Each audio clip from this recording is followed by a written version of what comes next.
নির্যাতনের বিরুদ্ধে গর্জে উঠল আগরতলা। দোষীদের কঠোর শাস্তির দাবিতে অল ইন্ডিয়া SOCI এর বিক্ষোভ। ত্রিপুরা ও রাজস্থানে সম্প্রতি ঘটে যাওয়া নৃশংস গণধর্ষণের ঘটনার প্রতিবাদে এবং অপরাধীদের দৃষ্টান্তমূলক শাস্তির দাবিতে উত্তাল হয়ে উঠল রাজধানী আগরতলা। এই বর্বরোচিত ঘটনার তীব্র নিন্দা জানিয়ে অল ইন্ডিয়া SOCI এর পক্ষ থেকে আগরতলার সিটি সেন্টারের সামনে এক বিশাল বিক্ষোভ প্রদর্শন কর্মসূচির আয়োজন করা হয়।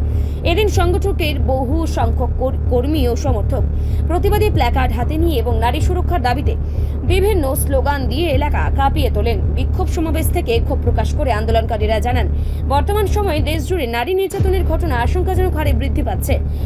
অথচ অত্যন্ত পরিতাপের বিষয় হলো অপরাধীদের বিরুদ্ধে প্রশাসন ও আইনানুগ ব্যবস্থার পক্ষ থেকে দ্রুত এবং কঠোর পদক্ষেপ গ্রহণ করতে দেখা যাচ্ছে না। ফলে পার পেয়ে যাচ্ছে অপরাধীরা। সংগঠনের নেতৃত্ববৃন্দ অবিলম্বে এই দুই রাজ্যে ঘটে যাওয়া গণধর্ষণের ঘটনায় জড়িত সমস্ত অভিযুক্তদের দ্রুত গ্রেপ্তার করে কঠোরতম শাস্তির দাবি জানিয়েছে, যাতে ভবিষ্যতে কেউ এমন অপরাধ করার সাহস না পায়। এর পাশাপাশি দেশের সর্বত্র মহিলাদের নিরাপত্তা ও সম্মান নিশ্চিত করতে এবং নারী সমাজকে সুরক্ষিত রাখতে প্রশাসনের পক্ষ থেকে অবিলম্বে নিশ্চিত নিরাপত্তা ব্যবস্থা ও কার্যকর করা পদক্ষেপ গ্রহণের জোর আহ্বান জানানো হয়েছে এদিনের বিক্ষোভ কর্মসূচি থেকে।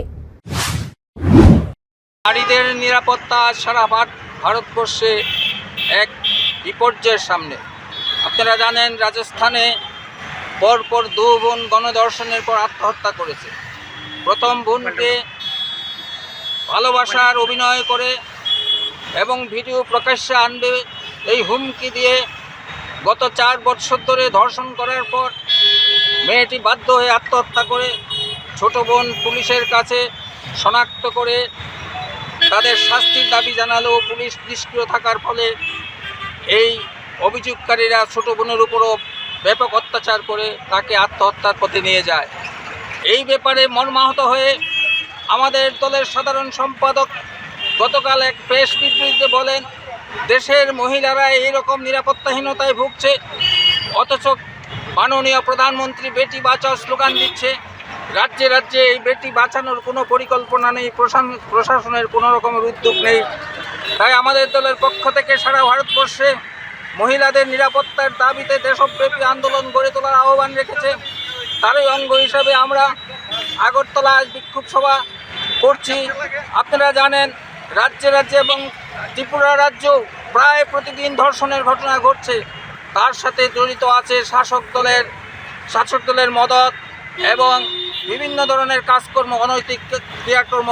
এমনিতেই সাধারণভাবে মানুষের যে মনুষ্যত্ব আজ অধঃপতনের দিকে, সেই অবস্থায় রাজনৈতিক মদতে এই ধর্ষকরা ছাড়া পেয়ে যাচ্ছে বেশিরভাগ অঞ্চলেই। যেমন ভারতবর্ষের কুস্তি ফেডারেশনের সভাপতি, সে ইন্টারন্যাশনাল একজন কুস্তিগিরকে যৌন হেনস্থা করার পর সে আজ মুক্ত অবস্থায় ঘুরে বেড়াচ্ছে, তার কোনো বিচার হয়নি। বন্ধুগণ, আপনারা জানেন এই অবস্থা আজ দেশ চলছে। ফলে আমাদের দলের পক্ষ থেকে আমরা দাবি জানাচ্ছি যে সর্বোচ্চ নারীদের নিরাপত্তা সুনিশ্চিত করতে হবে। এই দাবিতেই আমরা এখানে, এবং যারা ধর্ষণ এবং নারী নির্যাতনের সাথে যুক্ত তাদের উপযুক্ত শাস্তি বিধান করতে হবে। এইসব দাবি নিয়ে আমরা আজকে বিক্ষোভে সামিল হয়েছি। রিপোর্ট সংবাদ প্রতীক্ষা।